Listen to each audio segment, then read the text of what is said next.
I am Lynn Hunter, one of the senior designers here, and today I'd like to show you our medallion cabinetry vignette. This is a gorgeous vignette that is actually very traditional in style, but this line definitely has more transitional and contemporary capabilities as well. We also took a really awesome backsplash, incorporated it on the back of this display. Took some very traditional, great glass globe lights, and then took it along with this black Samsung quartz and self-rimming sinks. Self-rimming sinks these days is really a great thing to use when you're trying to go from a traditional style and incorporate it into a transitional style. Moving into the shower part of this vignette, we took the idea of the transitional self-rimming sinks and took it a little bit more modern with our plumbing fixtures over here, taking with the chrome accents and into the niche, which we again incorporated the same tile that we used in the backsplash. Also great features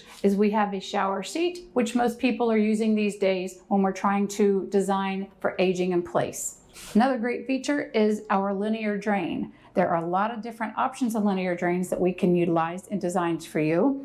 This one in particular allows us to bring out the chrome accents, taking it from the plumbing fixture idea and putting tile on top. There's also several different ways that you can do grates as well. This one is a great way that we can utilize and feature linear drains that a lot of people are putting into these modern designs these days.